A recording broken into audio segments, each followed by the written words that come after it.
Hello everyone and welcome back to my channel. My name is Kate and today it is time for another tutorial.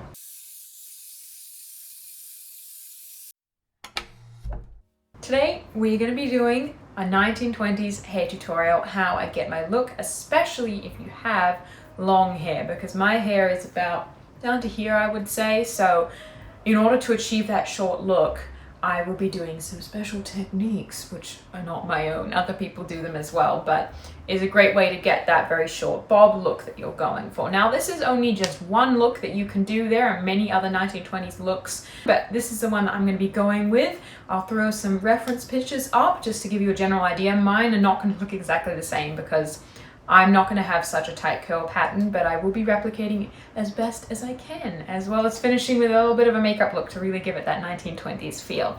So let's jump right into it. Got my great Australian scarf, of course, and yeah, I'm just going to go ahead and take all these out. So when you're doing a 1920s hair look, you do want as tight as a curl pattern as possible. That's mainly because you are going to try and make your waves much more distinct when you are brushing out your hair, and it also helps the hair, especially if you have longer hair, to be as short as possible.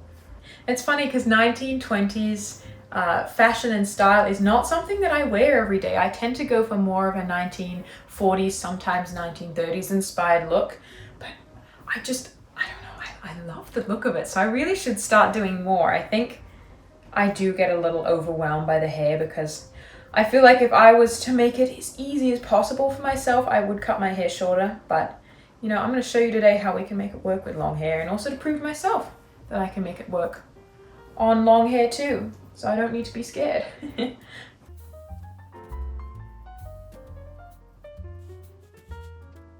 There's always a couple that get lost underneath the hair here.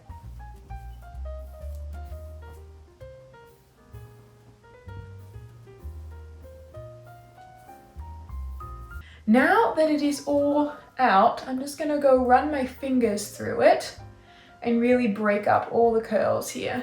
All right, so for this hairstyle, we will be making a very deep side part over to one side. Now, this is very common in a lot of 1920s hairstyles. They either had a middle part or it would be a very, very steep side part. So I'm gonna make it really far over on one side. Grab my comb.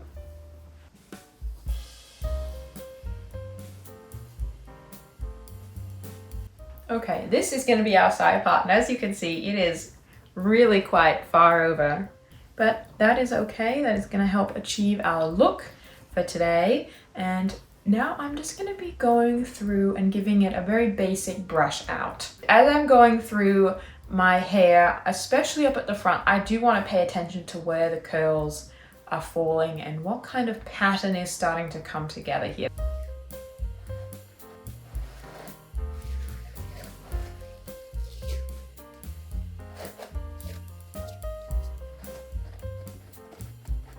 And you know, women definitely did have longer hair in the 20s, but it was much more of, if you're trying to follow the trend, which was especially the flapper trend, so very, very short, a lot of women who had long hair and didn't want to necessarily have to cut it all off for the sake of fashion, because you got to remember they just come from an age where really, really, really long hair was popular.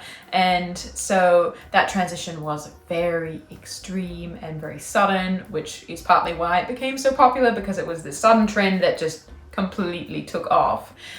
So they would find ways in order to wear their hair so they could still get that shorter look. And today we're going to be doing it by rolling their hair over and pinning it into place. And I will go through exactly how I do that.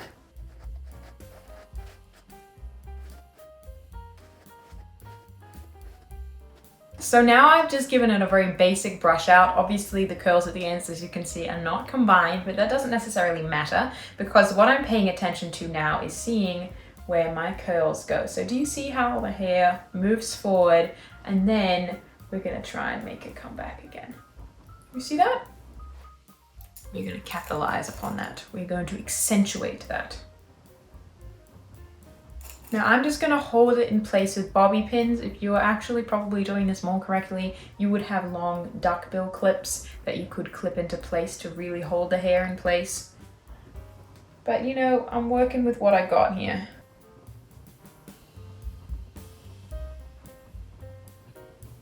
This is the vague idea.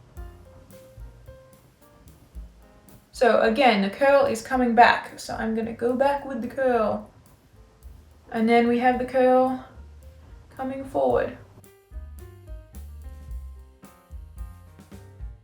Now this is the point where I'm starting to establish some of the curls that I'm actually going to split my hair into 3 sections. And now why I'm going to do that is so I can really spend time isolating the 2 front pieces in the waves that I want to create, where I can then focus on the back separately.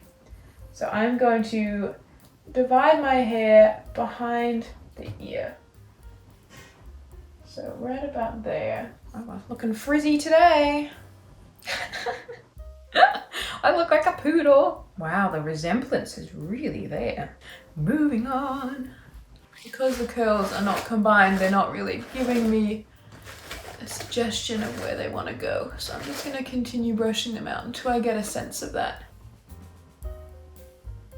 Okay, so I'm going to go ahead and we're going to pin this here.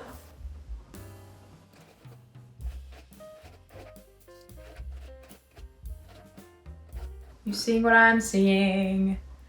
I'm seeing some great curls. So I'm going to take the end now at this point, and I'm going to be tucking it under and pinning it into place. So I'm grabbing the ends, coming under, and then pinning in place. And then you can kind of just play around. But this is the secret to making it look shorter, is you are going to utilize being able to pin it under in order to give it that height. And this is really hard to do when the hair is straight, but when it is curled, it is much easier for it to stay in place this way. So you can see that. And now I know that it is not combined with the rest of my hair in the back, but we will fix that. The reason I like to focus on the 2 front sections is to really make sure that from the front, it does look nice and I can get the defined curls, because obviously when you're brushing the hair out, if you're trying to do it all at once, then the curls can really get lost, or you can lose that wave shape that you were trying to keep there. So I'm going to go ahead and just spray this down so it stays where I want it to stay, and then we'll move on to the other side. I'm scared about getting it in my eyes. I think I did. All right, let's move on to the other side. Now I'm just gonna brush out the ends here and try and figure out where this curl really wants to be. Now it is gonna be harder on this side because we do have such a steep side part. There will naturally be less hair on this side. So it does get a little bit more difficult, but there is always a way to make it work. So again, now I'm gonna take the ends and I'm gonna tuck them up, and I'm gonna really try to keep those curls in place.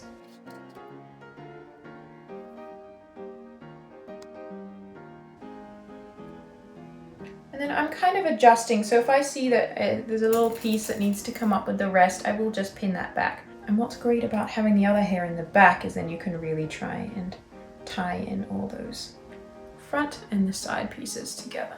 All right, so we have our basic wave shape going on here.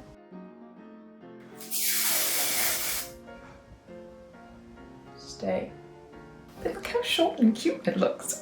So now with this hair that we have in the back, I'm just going to brush out the ends again. Now I'm going to be pinning this spiral here just to make sure the ear area is covered.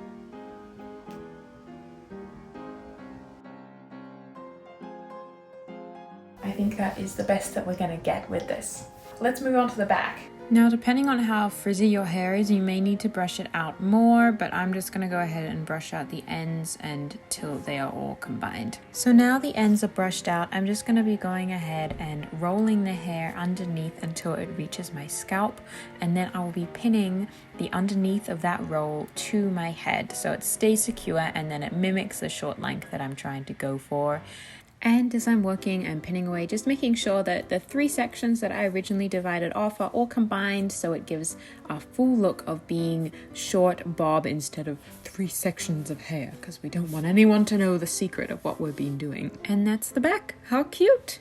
So when I think of a 1920s look, I do think of a very classic, smoky, dramatic look. I'll put some pictures up again to show you some of my inspiration behind doing this look and what I associate with 1920s. So I am going to go in and add some dark shadow around my eyes, and especially sparkles. I don't know what it is, but like sparkly, like really dramatic. I'm going for dramatic eyes. And usually, I mean, I just keep my eyes completely natural. So anything more than that is kind of dramatic for me. So oftentimes in the 1920s, they would rim their eyes. So go the top and the bottom as well. So I think I'm going to do that. Now, I'm just tossing up between using a brown or a black. I think I'm going to go in with a black today. My eyeshadow's broken, so this is gonna be interesting. Oh dear me. So I have just a little brush so I can go around. So I'm actually gonna start on my eyelid, and it does not matter if it's messy. Like that, and I'm gonna go on the bottom too. And I'm just gonna do half on the bottom here. So I have gone ahead and I have lined both my eyes with just some black eyeshadow. And now I'm gonna go and add the smokiness around it. So I'm gonna go in with a little bit more black, and I'm gonna go in with a white.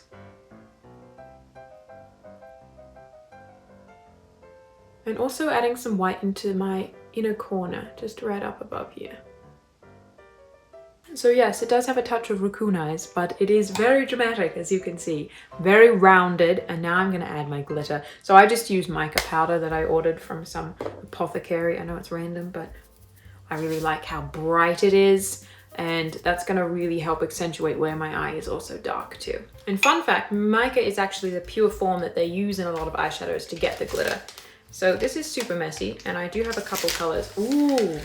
We have a fun peach color we could go with, gold, and then we have highlight blue, which I think would be fun to do this one.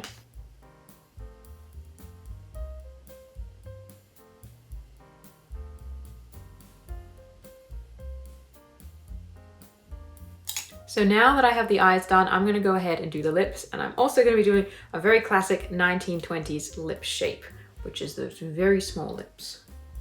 And first step is I'm gonna go in with my Ilia foundation that I use, like tinted moisturizer, and just completely cover the lips, so I don't have my natural lip color showing and confusing anybody. And then for my lipstick, I'm gonna go in with a very dark blue red. All right, so I have my lipstick here, and I'm going to be making my lips very small and much more pointed. So I'll show you what I do with the top lip, because you will not imitate your natural lip, but you're more kind of going to create a bow shape. So you're going to go in right here.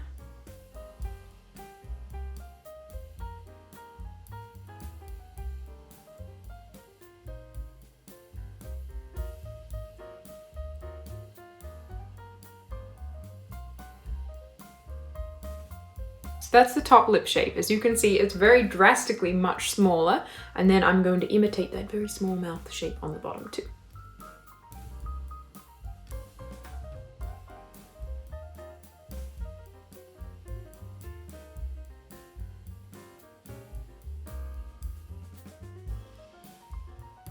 And there we have the lip shape. There's something about this makeup which, one, does not make me feel very normal, but also it makes me want to go, you what? You didn't. Don't worry, I'll be as quiet as a mouse. Won't say a thing. So I'm gonna go ahead and pick some accessories, and then we'll have the final reveal.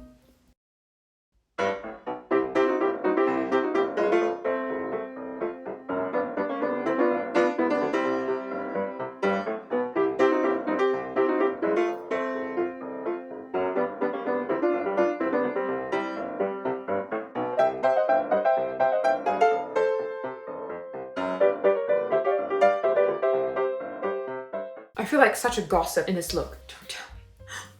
What? Oh, all right. That concludes my video on how to do this 1920s hair. And I also went ahead and did a little bit of a tutorial of how I would do my 1920s inspired makeup. Having lips this shape makes me want to talk like this. Thank you everyone so much for watching this video. Thank you.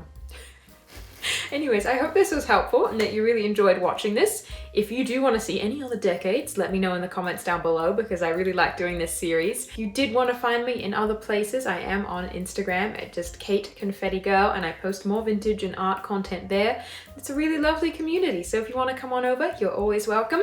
Link will be in the description. Thank you, everyone. I'll see you next week. Bye. Thank you, everyone. Goodbye.